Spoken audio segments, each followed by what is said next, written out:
Steel Curtain Network. ¡Por Jorgito! ¡Goes down! Najee Harris! DJ Watt! What is up, Pittsburgh Steelers fans, and welcome back to another episode of the Steelers Preview. I am back. I'm Jeff Hartman. I was off last week on vacation. It was nice. Not that I didn't miss the show, but I did miss the show. And I'm with Dave Schofield and Bryan Davis. What's up, Dave? How's it going? It's going pretty good. It's nice to not be the host. Not that I didn't mind filling in, but when it was KT Smith joining us to complete the trio, I insisted to Bryan that I got the host because he gets to host a show with him every week. So it was going to be my turn. But I am more than happy to hand the hosting duties right back to Jeff Hartman. Bryan Davis, what's up? Yeah, man, I made a mistake inviting KT Smith on last week because that might render me obsolete. That's how good that guy is on that this show. He's good every show. He is absolutely fantastic. We had all these comments. More KT Smith. Luckily, there wasn't less BAD. Yeah, you guys always miss shows, and you come back and like, oh, I miss being here, and I'm like, yeah, I was on the beach, like I didn't miss it. To be honest, I told my wife because I saw it on. I think you guys ran it on my Twitter feed still, and I saw Coach KT Smith was here, and she's like, well, Kevin could just do it every week. Then I was like, that's possible. Let's see if we can make it happen. He's busy this time of year, but let's start with the Steelers news. Getting ready for the final dress rehearsal. We always say that a lot. Final dress rehearsal. And it's Steelers-Lions this Saturday at 1 o'clock, not Sunday. We made that mistake last week. That's on me. I apologize. No, that's on all of us. Yeah, but we thought it was Sunday. We thought it was Sunday at 1. It's Saturday at 1. And it is on the NFL Network. So if you are out there wondering, am I going to get the game unless you're a local area, which is blacked out or anything like that, you should get the game. But I do want to say there's a 4 o'clock game scheduled. So if it goes long, they might do that split screen, or they might go away from the Steelers game and go to that second game. So just keep that in mind. But guys, I want to ask you, are you on the ledge? Are you off the ledge? Are you talking other people off the ledge? Where are you after 2 pretty dull preseason games so far for the Steelers? Dave, we'll start with you. I'm talking people off the ledge. I even had to do it earlier today. They're like, what's up with the Steelers? I'm like, all right. Put it in perspective. And the best way that I did it is how I set up Greg Benevit on Pittsburgh Standard Time this morning about asking, hey, well, if the Steelers are starting off rough after 2 weeks, are you going to want to throw away the whole season? And he says no. And I'm like, well, then we don't throw it away after 2 preseason games. Right. But that's not Steelers Nation. My goodness, people were ready to lose it. You remember that post-game show after week 1 last year where we had a lot of people saying the season is done? They lost 1 game the first week of the season, and because they had a good preseason and then came out there flat, the season was done. So 1 game does not a season make. So I will say 2 preseason games definitely does not a season make. But I want to reference your Pittsburgh Standard Time podcast because I listened this morning. Great show. I encourage everyone to go check it out wherever you get your audio podcasts. Greg's rebuttal to that you said, which wasn't a rebuttal, but he talked about how week 1 last year was not just, it didn't just feel like a loss. It felt like a kick to the nuts is what it felt like. It did. So it was bad. And when he said, I've got people in my acting class sending me text messages like, that's bad. And they're not even football fans. Like that was legitimate. So I understand what you're saying though. Bryan, what about you? Let's go over to you, Bryan. What do you think in terms of, where are you in terms of the level of concern? It's all fun and games until the Academy Awards of Arts and Sciences and the actors get down on your team. So I get that. Where am I? Oh, gosh, that was supposed to be a funny joke. It did not land. Okay, scratch that one off. Where am I on this whole thing? I really think that when Arthur Smith came out the other day and kind of mentioned that, you really haven't seen what we're going to show you yet, is kind of echoes what we've been saying all along. And it kind of feels that way, that why would you go out and put everything on paper out there? So basically it shows they're doing, I do not use the word vanilla because I'm realizing, like the Bare Naked Ladies say, vanilla is one of the finest of the flavors. So I like to say generic. And I feel like it's a generic offense that we're seeing out there. We're seeing problems with Broderick Jones's elbow. And for all of you that are saying that, oh, he should be a left tackle, he'd be better. No, it was mentioned that he'd probably be worse with that elbow on the left side because it's so bad because of the inside gate and anybody trying to get in that way. He's banged up a little bit. Broderick's saying, I'm the best I'm going to be right now as far as health-wise, but he's going to play through it. What a lot of people aren't realizing is that if you read and listened to the reports of last Thursday's practice, Broderick Jones looked really good against Gregory Rousseau. Did not look good against him in the game. Sure, that's making excuses, and I'm all about doing that right now. But like Jeff said, like Dave said, like Greg said, we're not going to go ahead and throw away this season based on a preseason of 2 games, trying to work out bugs, trying to go ahead and get camaraderie, trying to feel out who your coworkers are and all of that. And that's really what's happening. The other thing that if you listen to Jeff's podcast with me the other day on our Source podcast, we talked about the fact that, Russell Wilson not being healthy kind of altered plans, and they had to go ahead and scramble to get more plays for Justin Fields the first 2 weeks. So nothing's the way that it wants to be. Thank goodness, not only do they have this game, but they have 2 more weeks to get it together. Yeah, it's going to take time. And I do like how Mike Tomlin, though, you brought up the restrictions on Russell Wilson. He didn't say that. That was all Arthur Smith during his availability. But today, Thursday, Mike Tomlin went with the media, and he said that there are no schematic restrictions on Russell Wilson. So let's move this conversation into more talking about the Lions, which Mike Tomlin did say this is like a regular work week in terms of how they do their meetings and how they get the players ready. And this is what a typical Tuesday would look like and a Wednesday, et cetera, et cetera. I personally have always felt that under Mike Tomlin, the third preseason game is when the Steelers do start to do a little bit, not game planning, but tailoring. Like they'll tailor some stuff. They might look at the Lions. They might think about how they want to maybe script certain plays or how they want to structure certain things. I think this is going to give us a little bit of a better indication about what the Steelers might want to do. But Dave, what are you looking for in this upcoming game? Do you think it's just going to be very, very vanilla? I mean, you go back to last game, Arthur Smith called like 10 plays just repeatedly. But what are you expecting in week 3? I'm expecting that if you're not going to tip your hand offensive scheme wise for the first 2 preseason games, then it would be an absolute waste of doing that for 2 games if you're going to do it on the third one, because the team's still going to have 2 weeks to look at it then.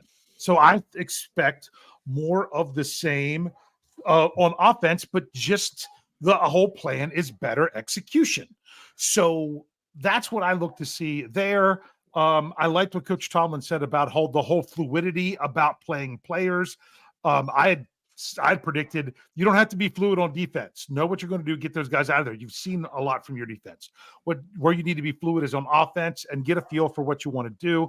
I don't think it's going to be schematics-wise anything crazy or better. I think it's just going to be trying to get some simple things done. And can I talk about your guys' Source podcast for a minute? Yes. Since I didn't get to say much about it. All right. Because if you didn't hear it, go back and listen to it. Great information. It's the whole notion of the possibility. There's a greater chance of seeing Justin Fields the first week of the season because of Russell Wilson actually being available in full strength. You know what? Most Steeler fans, the majority of Steeler fans, they're not going to understand that. They're not going to get it. Now, chances are if you're listening to this podcast, you are more likely to get it because you are more in tune with the team and seeking out these kind of things to listen to. Not that we are fantastic experts or anything, but we're fans talking about the Steelers. And this is kind of, you're trying to get as much information from the Steelers as you can. But look at last year. Kenny Pickett was well enough to play, but he wasn't all the way back in full. And that's why the Steelers didn't go to him in the regular season. And for the postseason, my goodness, even if he was back full, you didn't want to deviate away from the quarterback that then got you there. It just didn't make sense. But even those last 3 games of the season, when Pickett was potentially available, it was kind of the same kind of deal. Some people think like you're either good enough to play or you're not. That's not the case. You can be well enough to go out on the team if you're the best option that your team has. Ben Roethlisberger did that all the time, where he was not 100%, but he would get out on the field because a 70% Ben was going to be better than anything else you had. That wasn't the case with Kenny Pickett last year. You needed 100% Kenny Pickett in order to really have it be better than a Mason Rudolph. And it's kind of the same thing here. You've got Justin Fields. If Russell Wilson isn't 100%, you really have to ask yourself which one's better. Sorry, I just wanted to take the time to get that out there. Well, there you go. Bryan, what did you can answer to anything Dave said, but also what are you expecting in terms of the Steelers from a preparation standpoint this Saturday? I think when we heard, and this really turned a lot of heads when Russell Wilson came out and said, yes, all of the starters are going to be playing. And when you hear that, that's Russell Wilson to me proclaiming that he is the starter on this team. That doesn't mean that that's what it's going to happen, but that's him calling his shot and him raising his voice. But it makes me feel like that this is your typical game 3 of the preseason before it was only 3 games. So I had this diatribe a couple weeks back on how week 1 is now a cross between week 1 and week 2 of the old way and all that blah blah blah. I'm not going to make your brains hurt with that again, but this is not going to be your typical game 4, your last game of the preseason to start, because the Steelers have more to have to go ahead and prepare for, more bugs to work out, more plans that have to be laid. And so what you're going to see here is something like a 1987 game 4, when it was basically most of the starters, and it was a glorified week 1 of the regular season. You're going to see a little bit more of that in the first half. You're going to see something that's going to try to resemble what the Pittsburgh Steelers will be in Atlanta week 1. So that's what I'm looking at. And I like how Dave mentioned the preparation. Jeff, you mentioned the preparation, and what Mike Tomlin said. Well, the preparation is going to be, this is a true dress rehearsal. And I know you said that earlier, used the term dress rehearsal. Well, yeah, it's going to be a dress rehearsal, and it's going to be just like the night before opening night, as they are doing everything that they would be to prepare for week 1 in Atlanta. Let's talk about the players that might not be playing. So this is all speculation based on the fact that we did not have an official Tomlin press conference. It was very informal after practice by the field. Tomlin said what Russell Wilson said, all healthy players are going to play, but that doesn't mean everyone's going to play. So Dave, you're going to help me out here in case I miss someone. The players that are probably not going to play, Roman Wilson would probably be on that list. I don't think he hasn't practiced, so I don't see why I would play him.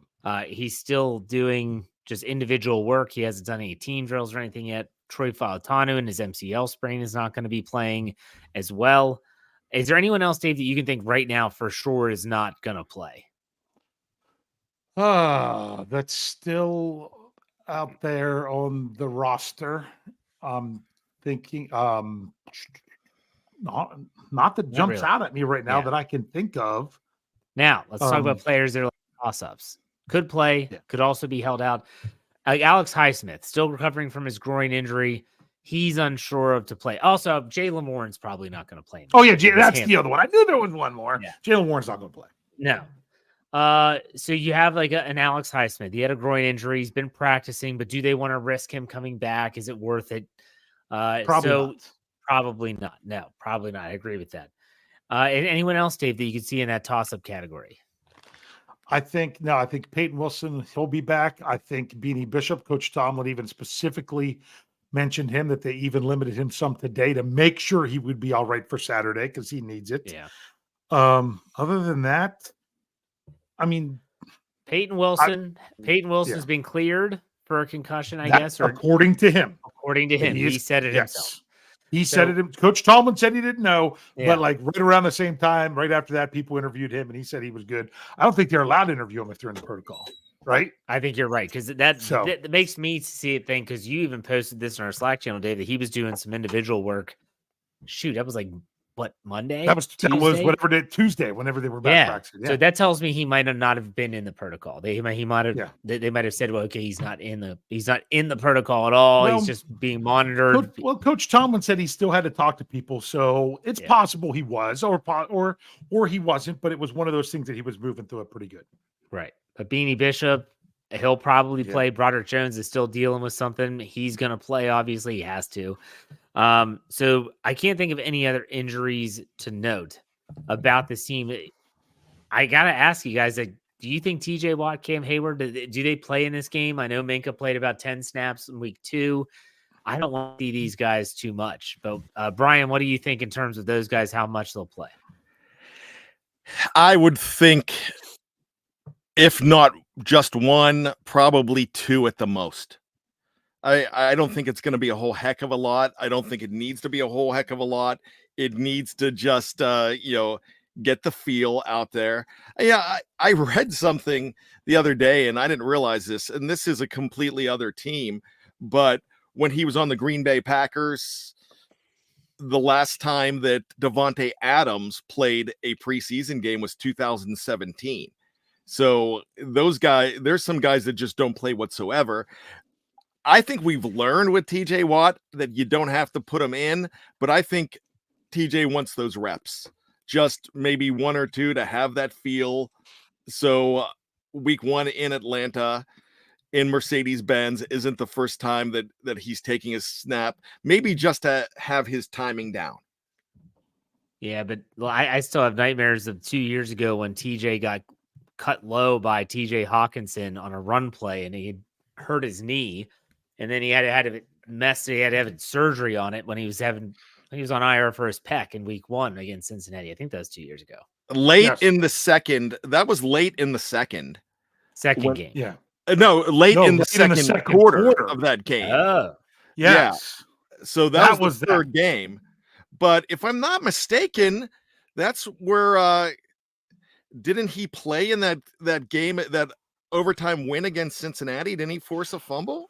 Remember, he got hurt. He got hurt in that game. He got hurt on the play before the Bengals tied it. That's right. He got hurt, and then they tied it on the next play while he was out and got the extra point blocked, right? Which sent it to overtime. Yeah. I mean, Dave, I'll turn to you in a second. I'm sorry. I don't play TJ or Cam. There's no reason. There's nothing. TJ could tell me I need reps. TJ, shut up. You're a defensive player of the year. Go sit on the bench and stay healthy for week 1 when we actually need you. I'm sure Tomlin's going to play him.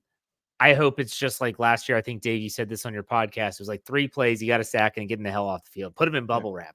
What do you think, Dave? What are they going to do? Yeah, they're going to play. Last year, Cam played 10 snaps the second game, and then he sat the third one. TJ didn't play at all until the third game, played 1 series, which, like I said, was only 3 plays, partially because he had a sack, and he was done. I wouldn't be shocked if they get him out there.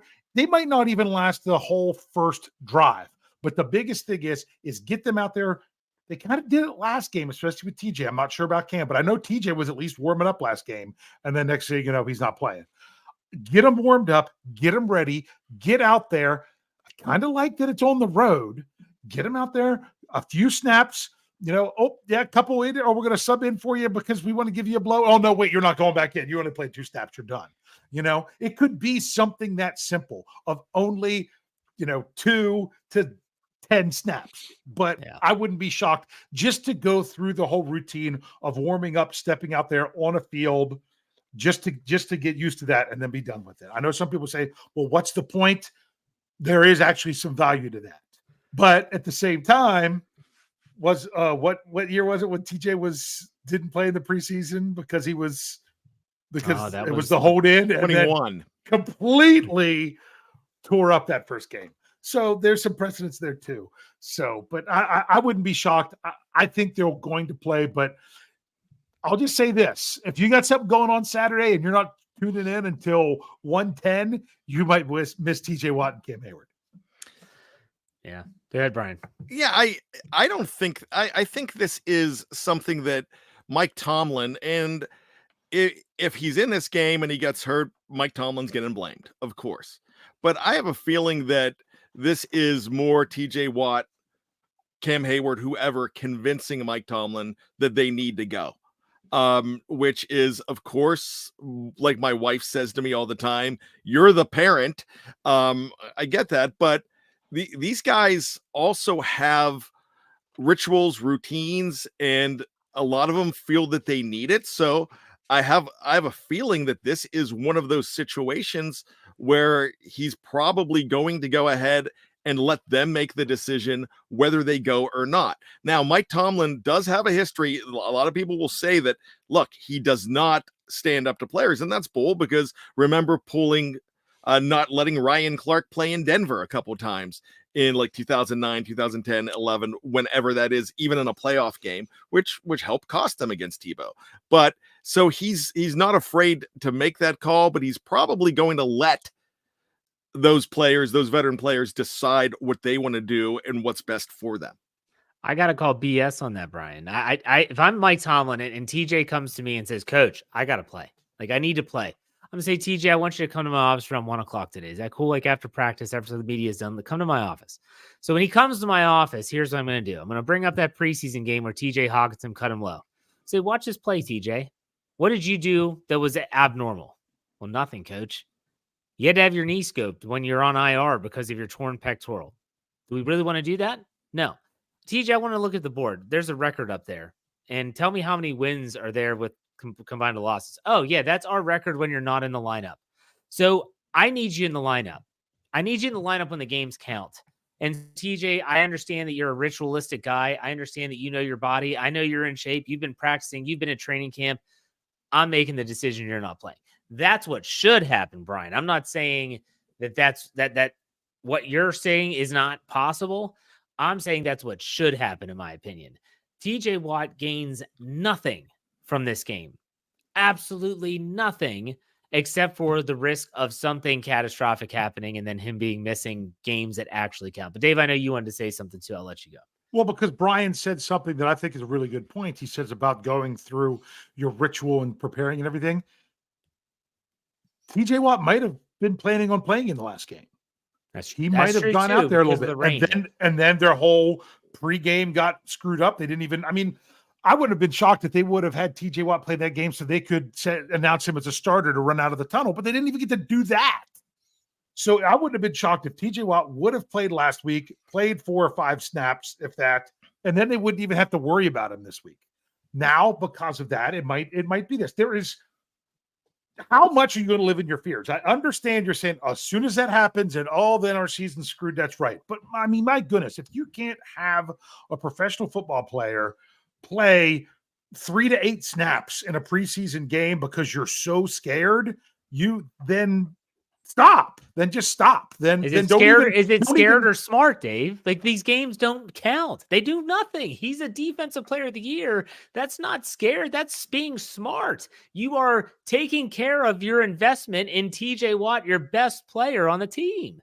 And if the defense doesn't come out there and get 4 to 12 sacks in the first game, it's all because, that's because they didn't play anybody in the preseason. No matter what you do, it's going to be wrong. I would not say that. No matter what you do, it's going to be wrong. Someone's going to find fault in it one way or the other. If he gets hurt, it was dumb. If he doesn't get hurt, it was still dumb. If he has a great week 1, it's because of how they did it. If he had a terrible week 1, it's because they didn't do enough. It's just how it is. You've got to come up with an idea, come up with a plan, go through with it, and stick to it, and shut out that outside. What was Mike Tomlin's last words in his press conference today? It was about Broderick Jones and him and his response to the criticism after last week's game. And he's like, we don't care about criticism. That's the world we live in. That's his quote. And I think that's how he needs to stick with it. And if he chooses not to play TJ Watt at all, I am A-okay with that. I get what you're saying. But I also don't have a problem if he goes out there for one series. Jeff, you're an athlete. You're the biggest athlete of the three of us here. Sorry, Dave. I apologize He was a for college saying that. athlete. But well, I'm not anymore, Jeff. You're but closer to that than I am right now. you still have a workout regimen. Yes, I did. And did you do any working out when you were on vacation last week? Yes, I did. Okay. Did you do any work for Fans First Sports Network or Steel Curtain Network last week? Yes. Did your wife want you to do that? Because I know my wife doesn't want me to do that when I'm on vacation. Because you're saying, no, I need to do this. This is what I do. And this is the player's mentality. And this is an athlete's mentality. And I kind of, I think Dave's getting hammered on this. And I fully agree with Dave on this. I fully agree that you let them go ahead and go through their motions and don't live in your fears but don't keep them out there that long. And we'll see. We'll Would see. you rather We'll be see. over prepared or under prepared?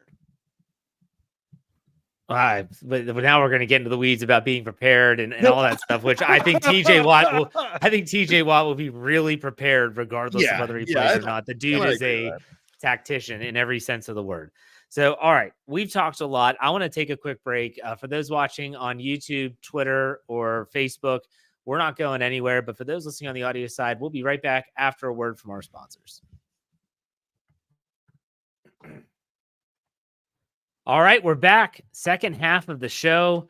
We kind of brushed over a lot of the stuff that we usually talk about, but that's okay. We talked about stuff that we felt is pertinent to the upcoming game at 1:00 on Saturday in Detroit. And is there any other, I just want to say this in general before we get to the over-under game. Are there any players in particular that you're excited to watch in this game? Could be offense, defense, special teams. Dave, we'll start with you. TJ Watt. No, sorry. No, I'm excited. I want to see some more Beanie Bishop to see if the Steelers have anything there. I wouldn't be shocked if the Steelers end up making a move at the nickel slot corner position over the next 2 weeks. I'm not saying that they have to, but it wouldn't surprise me if they do. I really want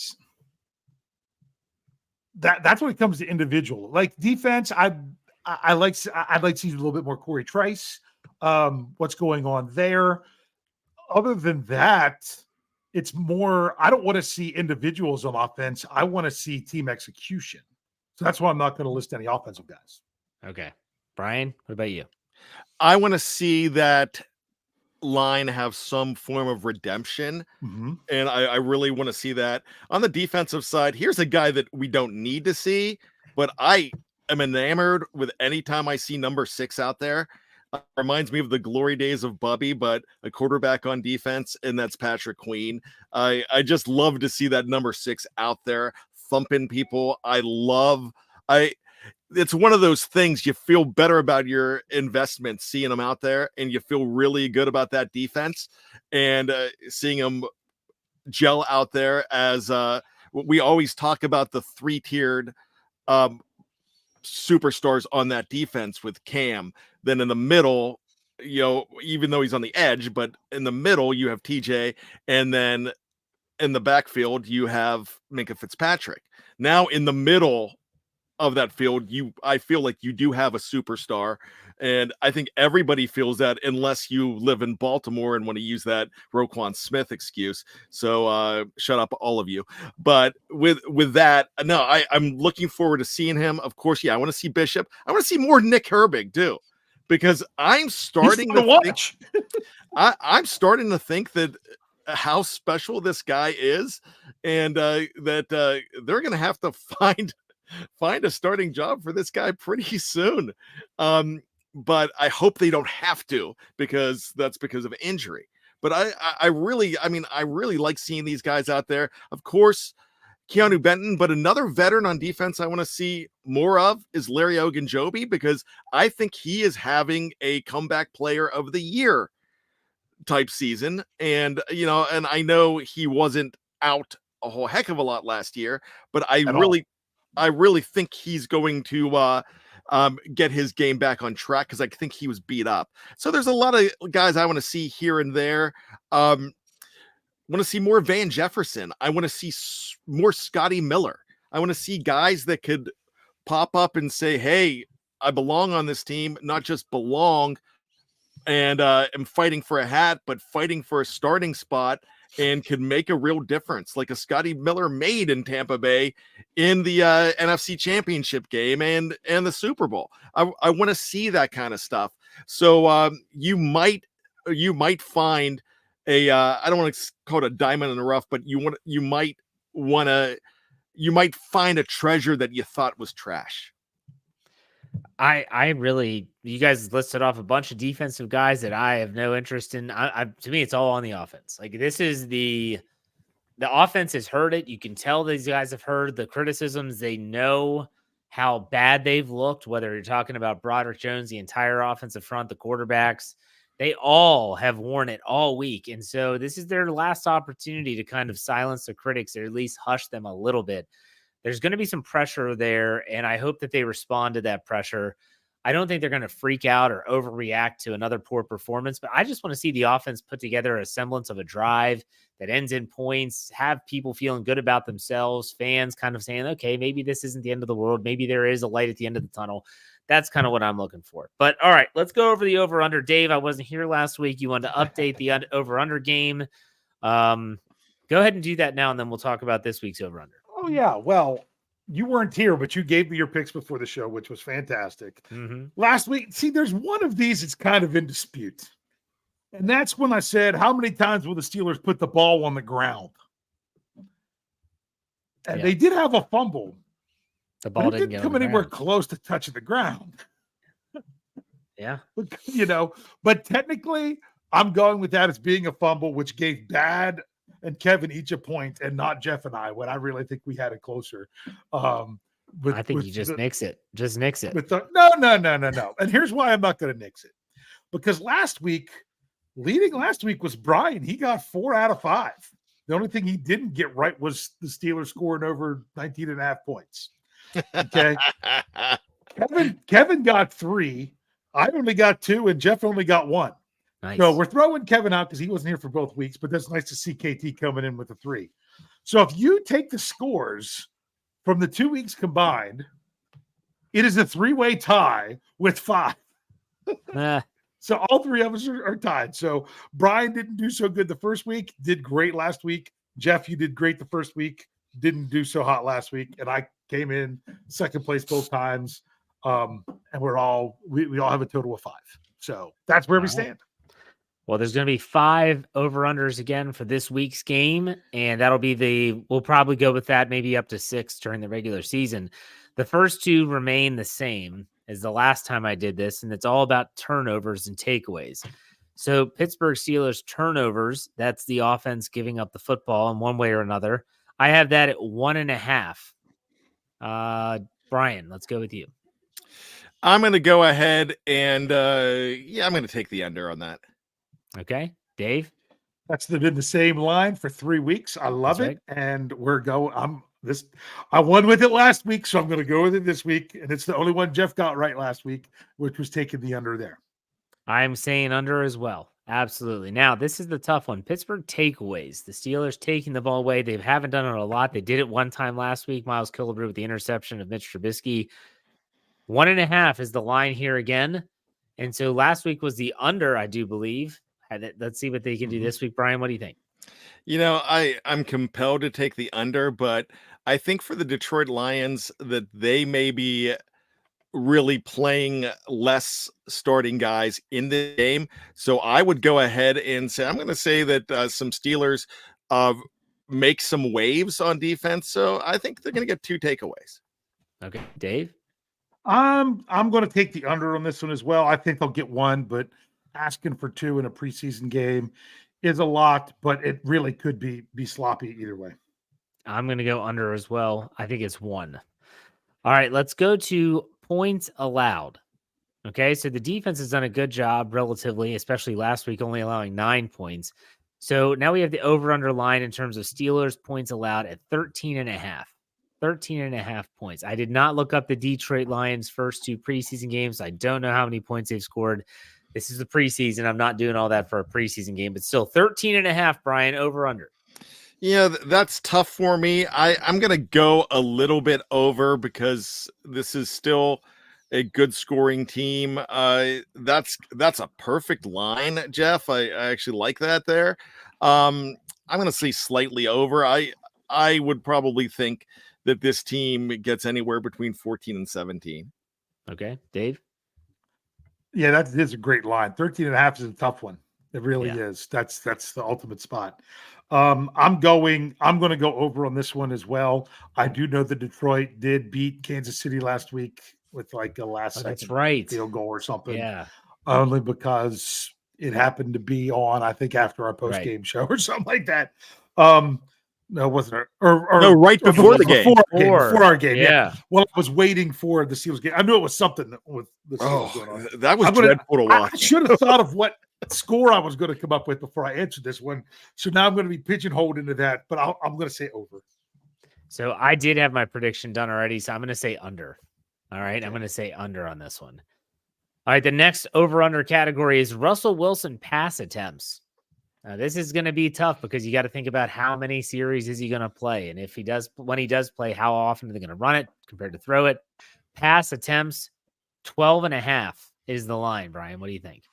I'm compelled to go under, and the reason I'm going to go under with that is he had 5 series last week and 10 pass attempts. So I don't expect him to really get 5 series this week. So I'll go ahead and let's go under. Okay, Dave. Well, he did get 5 series last week, but 3 of them were 3 and outs. There was only 2 total first down, so it wasn't a ton of plays. I think it was 5 plays, 6 plays, and then the other 3 were 3, somewhere around there. It wasn't a ton. But I'm also going to take the under because I don't think he'll get to 12.5. I could see him. If I would have put the number anywhere, I'd put it 8 to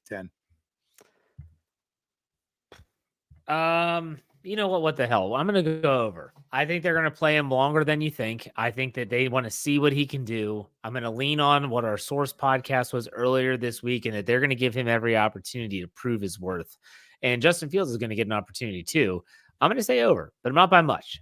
Maybe 13 or 14. So that's still over though. All right, let's go to the last one. Justin Fields rushing yards. Justin Fields rushing yards. He's been running the ball a lot. He's been successful with it. I think he led the Steelers in rushing last week with 42 yards. I have the line at 40.5. Brian, over, under. You know what? I'm going to go over on that. I don't know whether that one's prudent. It's just, it seems like he has you might see him break one. And if he does, that could be 30 right there. So I'm just going to go ahead and say over on this one. Okay. Dave? I'm going to say under. And the reason I'm going to say under is Justin Fields has shown us what he can do with his legs. I want to see him, even if he has to be mobile and escape, I want to see him do the Ben Roethlisberger of I'm going to use my escapability to still throw the ball down the field. And maybe that's one thing we haven't seen from Justin Fields, really. I mean, a little bit in there, but not as much successfully. I think the play where the ball got knocked out of his hands and then he still threw it. Honestly, if the ball doesn't get knocked out of his hands, he probably runs that. But he was just trying to then get rid of it then. I think he'll intentionally not look to run as much this game in order to show more what he can do from a passing standpoint. I'm going to go under as well for a lot of the reasons that Dave said. And you did see a couple throws in Buffalo where he had the opportunity to run. He did throw the ball instead. See a little bit more of that. That'd be okay with me. We know he can run the ball. That's never been a question. So I'm going to take the under. So we definitely differed there on a lot of different topics. I think we're going to have a preseason champ next week. We'll see who that is. Yeah, Jeff and Bryan only agreed on one. We agreed, all 3 of us agreed on one, and that was it. Okay. Yeah. That's and also, I got to give an edit. I messed up KT's score. He actually tied Bryan last week and had 4 right. I forgot to give him credit for one of the ones he had correct. So he did a nice job filling in. real quick, off the record. This is not counting. I'm just curious what y'all think. Over under Steelers surrendered sacks in this game. Mm-hmm. I'm going to say that line would be 2.5. Dave? Over. I would have set the line at 3.5. I would have set the line at 3.5 and then take. He only gave up 3 last week, though. I was going to say 3 again this week. Okay. So you'd say over. Yeah. All right, Brian, what about you? When you and Dave were doing your diatribe on what Justin Fields was going to be doing, I kept thinking of a song in my head, and that song was a #1 song from Cyndi Lauper in 1986, and it's "I see your true colors shining through." Over. So you guys you think they're going to give up more than how many sacks do you think they're going to give up? You said what, 2.5 sacks? Yeah, That was the line. 3. Yeah, The line was 2.5. Yeah, they're going to give up 3. it's under. No, they're true I'm telling colors, you, gentlemen. I'm telling you, you're going to see them not. They're not going to have a lot of deep drop backs. They're But going to watch help it. those. It could be each They're quarterback gives up 1. And then that's the over. How many quarterbacks are going to play? If I it's only think you'll 2, see. there I you think go. you're going to see Kyle Allen. I would have bet a in lot the of fourth. money. We You saw have to see Kyle Allen in last the week. fourth.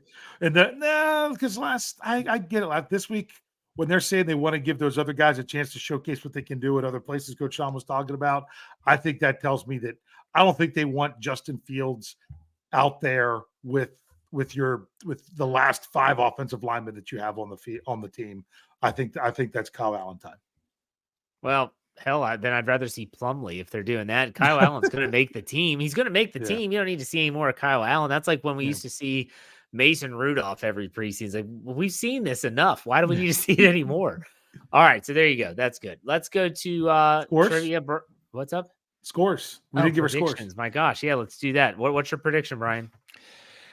I'm just gonna go to the old faithful. I think I've used this one every single week with different winners each time. I'm gonna say 23-20, and I'm gonna say it's gonna be the Lions.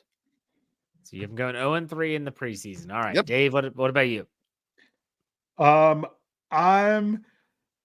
going 15-12 Detroit. 15-12. 15-12. All is there a failed 2-point conversion in there, or is this all field goal? I haven't decided. I've got Steelers. I don't think they lose all 3 games in the preseason. I have Steelers 17, Detroit 13 in this one, which is why I went with the under on points allowed at 13.5. I said 17-13. So, all right. Good. Remember, if you didn't hear Pittsburgh Standard Time this morning, last year 3 teams went 3-0 in the preseason. 1 out of those 3 made the playoffs. Last year 3 teams went 0-3 in the preseason. 1 out of 3 of them made the playoffs. It was the same ratio. So the preseason is the preseason. Okay. The Browns is the Browns. What is Brian? Browns. Do you have trivia, Brian? Yes, I do. I have a fun one today that but we're talking about Steelers and Lions who have played for both teams. But we're going to talk about the best as far statistically in the new era. So in the Super Bowl era, who would have been the best out of all of these guys to play? Now, there have been a lot of, there have been Hall of Famers on this list, like Bobby Lane, Bullet Bill Dudley, also John Henry Johnson. But I'm talking about who recently are your leaders, and some might actually really surprise you. Who would be the passing leader? Who would be the rushing leader? And who would be the leader in receptions? So go ahead. Who do you think that played both? That played for both teams? Who had the most yards passing? Is it Charlie Batch? I would say Charlie Batch. It's definitely Charlie Batch, because in the Super Bowl era, he was pretty much the only one. The only other one to really throw passes was a punter, Mark Royals, who played for both teams. So it's definitely Charlie Batch. I know that was an easy one. Here where it gets fun, let's talk about rushers. Who had the most rushing yards? For both that played for both teams. Yes. I'm trying to think of someone who played for both teams. That's what I'm trying to do too. I can't think of one. My goodness. I'm going to go Charlie Batch. Actually, he might be. What is he second? He's actually in third place. In second place, is LeGarrette Blount. 266 yards for the Steelers, 418 yards for the Detroit Lions. But number one is a guy who played and starred in the very last game at Three River Stadium. He played for the Steelers from 1998 to 2000, played for the Lions in 2002, only had 4 yards for the Lions. But for the Steelers, he had a total of 1,024 yards in that time, 98 to 2000. Can you name number 33? No. Number 33. Hold on. You said it was. Let's see, because that was 98 to 2000. That's when I was in college. So I'm trying to think of who would have been there. My goodness. I'm going to say, see, who else would have been there with Bettis is what it is. It wasn't Bam. That wasn't Bam Morris. No, it wasn't Bam because Bam was before that. Yeah. I'm going to go with, what was his name? I'm picturing him now. You said 33, right? I actually have his jersey that I got at my mom got it for me at Value City back in the day for like $6. The last name. Richard Huntley. Huntley. Yes. I was all right. I started to visualize him, but I still couldn't remember the name. Yep. And you're going to enjoy the leading pass catcher in yards here. And I'm saying pass catcher because, well, I'm assuming it's Jesse James. Jeff? That sounds like a good guess. It's not. It's obviously a tight end because you said a pass catcher, yes. And not a wide receiver. It's not Lance. It's not Lance Moore. It's not. Wait, let me just double check this. It is not. Eric Ebron. It is not Jesse James. It is Eric Ebron. Ebron. Okay. 642 passing yards for the Steelers, 2070 for the Detroit Lions.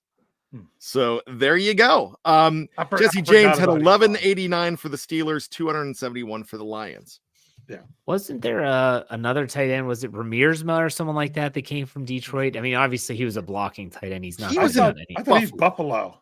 Was he Buffalo? Okay. Yeah. Yeah. I thought they got someone. Anyways, that's neither here nor there. There you go. See, I was waiting for you to go tackles, and I was like, who was it Foote that left for a year and went to Detroit and then came back? Larry Foote. Yeah. Yeah, but you know what? Larry Foote is on that list, but also Earl Holmes is on that list, and I just don't have the. I don't. No. It's okay. It's okay because I was ready to go there. But it could be one of those two guys. Of course, other guys on defense. Of course, Cameron Sutton is one of them. But to me, when I think Detroit Lions, played, they're a member of the Steelers, but they played for the Detroit Lions as well. To me, it's someone who didn't play for the Steelers. To me, the standard I always think of is Dick LeBeau. Let me give you some other standouts here. Chidi Awoma, Miles Killebrew, Travis Kershke, Clint Krewalt, Stephon Logan, Anthony Madison, and I'm going to bring up Tim McKyer as well on defense. All right. Blasts from the pasts. All right, Dave. Okay. You're up. Well, I can't remember if this is one that we did before or not. So if we did, then Jeff has a chance. But I'm just going with it. Okay, the Pittsburgh Steelers, barring a triumphant return of Ben Roethlisberger or a trade for Kenny Pickett or Mitch Trubisky, the Pittsburgh Steelers are going to have 4 straight seasons of having a different starting quarterback in week 1, regardless of who ends up starting for the Steelers. This is not the first time that happened when it's been 4 years in a row. Can you name the last time? This goes back to 1950. That's all the further you can go back on Pro Football Reference.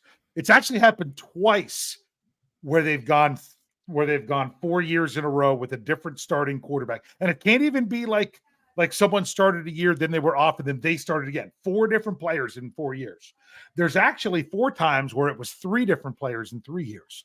Do you have any idea when any of those seasons are where the Steelers went through a different starter to start things out? It's here. What about like 2000 to 2004? Okay, 2000 to 2004. Well, you got one of those numbers right in there because it went. Cordell Stewart started 2 years and Maddox 2 years in there. After you had Kent Graham, and then Stewart was the year before. So leading up to 2004. So you're really close there. It is. This is one that speaks to me because this is prime in my fanhood. 95 was Neil O'Donnell. 96 Mike Tomczak. 96 Jim Miller. Yep. 97. Oh no, I think I screwed that. We had Neil O'Donnell, Jim Miller, and 97 was Cordell Stewart. So that's one of the ones that was 3. So that was You're 3. right. That's one of the ones that was 3. I had Mike Tomczak in there, but he started week 2. No, yep. And Mike Tomczak, he only started week 1 one time for the Steelers. So this is all about week 1. Week 1 start. So wouldn't 03 would have been Maddox, 04 was Maddox, but 05 was Ben, but 06 was Charlie Batch, wasn't it? Because he didn't even miss week 1 because of the appendectomy. 4, 5, and 6 is one of those ones where it was 3 straight years of a different one. That's very good, Jeff. All right. So I'm trying to think who started in. 99 was Kent Graham. 2000. Okay, yeah. So that doesn't. Jeff already did that. If I go back to, let's see, let's go ahead and go back to 82 would have been Bradshaw. Correct. 83 would have been Cliff Stout. Correct. 84 would have been David Woodley. Correct. 85 would have been Mark Malone, where he had 5 touchdown passes in 85. Ding, ding, ding, ding, ding, ding, ding. You guys only have one left that was 3 since the merger. Because the other one that was 4, which I'll get to in a little bit, which I didn't expect you to know, but only 1 year in there where they had, or 1 3-year span of 3 different players in there that's happened since the merger. Oh, Brian, did they ever have a time where it was Bradshaw and Gilliam? I think Gilliam started in 74. Yeah, he started in 74. But what about Bradshaw, the guy from Notre Dame? Did Hanratty ever start a season? I don't think he started. Not week 1. That was the thing. They would start off with Bradshaw. The only year from 70 through 82, the only year Bradshaw did not start week 1 was in 74. I mean, so it's got to be your bread and butter, Brian, the 80s. You have a name that you threw out there that them starting one time in week 1 made it be 3 different ones. And it's actually not in the 80s. What'd you say, Brian? Oh, it's not in the 80s, you said. So I said Mike Tomczak. You are correct. He only started week 1 season. Do you know what season that was? I can tell you they lost to the 49ers 13-24. That was not 87, 93. That was 93. So 90, Tomczak. So 92 would have been O'Donnell. Yep. No. Correct. And then 91 would have been Bubby. Yep, that's the other one that was 3 in the modern era. Since the merger, I should say that. Because I threw one more in there, the other one that was 4, just for Jeff. Because in 1967 was Bill Nelson. Dick Shiner. 1968 was Kent Graham. 1969 was Dick Shiner. Dick Shiner. And 1970 was Terry Bradshaw. And then there was another one that it was three of them in the 50s. If you cared, that it was Jim Finks in 55, 10 Marcia Broda in 56, and Earl Morrall or Morale, however you say it, in 57. And Earl Morrall played for both the Lions and the Steelers. There you go. Dick Shiner. But yeah, I was wondering if you were gonna get that one of 82 to 85. That when it, Bradshaw, Stout, Woodley, Malone, and that's kind of that was my where wheelhouse too. That's where we're looking right now, because that was at the end of the Bradshaw era. Then it went several years of a different one, week one, and we're kind of in the same thing because it's Roethlisberger in 21, Trubisky 22, Pickett 23, and whoever starts this year. Right. And it very well, if it's Wilson, there's a possibility that it could be Fields next year. I mean, you never know, or vice versa. That's the thing. It could go 5. It could go 5 or more. Hopefully, let's not worry about that. Let's get to this week one first. All right, let's see some final thoughts. Brian, go ahead. All right, so there's not a lot of final thoughts right now, but the biggest thing to talk about is, I can very easily tell you to stay off the ledge, but you fan the way you want to fan, and I understand. But I'm going to ask you, and I kind of said this on Bad Language the other day, I'm just going to ask a lot of people to don't go the I told you so route. Don't root against the Steelers, passive aggressively to just say that you were right and Tomlin needs to go. That's just like when I get on an airplane I'm not a very political person. Whoever is president, I am rooting for them to succeed. Just like when I get on an airplane, I don't care what I know personally about the pilot. I just want him to succeed because I've got a lot riding on it. So even with your head coach, you want him to succeed whether you like him or not. So keep the I told you so's away and just try to enjoy the process, because this whole thing, as dark as it looks right now, it could surprise you, or it could go the opposite direction and it could be a complete disaster and you get everything you want. A number 1 draft pick and a new coach. I don't think that's going to happen, but I'm just saying this is the season this is the time of year when everything starts new. Next week, after this weekend, everybody's 0-0 for 2 weeks. That's a good point. All right. Dave, final thoughts.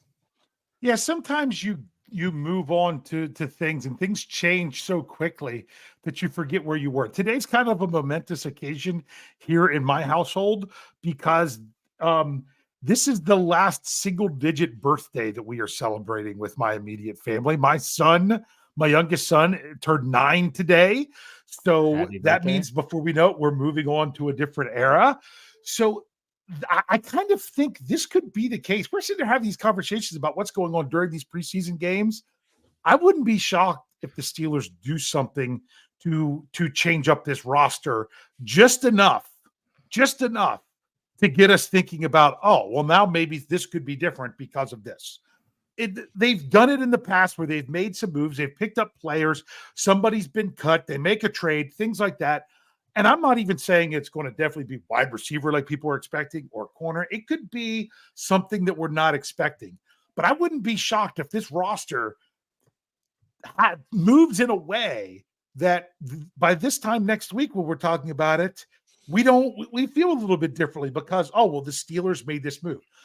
And that's kind of the March feeling that we get when the Steelers make a move in free agency, or how we feel around the draft. So that feeling might not be gone. But for right now, remember, it's really easy to focus in on the Steelers' offense is struggling so bad. And we want to see that better on Saturday. Trust me, that's what I'm going to be looking for more than anything. Not individually. I'm looking collectively. But also appreciate that the defense, even down the depth chart, is doing a very nice job. And hopefully they can continue to do that. Hopefully the Steelers can grow on special teams. But more importantly, this is the last time you watch the Steelers where the outcome really doesn't matter. So maybe we could just make sure we realize that that's what we're watching on Saturday afternoon, and then come back here and talk about it in the postgame show. Well said. Happy birthday to the youngest Sco. And this is good. We'll be back on Saturday. Bryan will not. That's okay. On the post-game show. And so you'll check us out there after the game, after Mike Tomlin speaks to the media. We'll be going live here. And then it's off to the races, and we'll be getting ready for week 1, which is exciting. But Dave, why don't you send us out like you always do? Hey. We'll see you next week on another Steelers preview podcast. Take it easy.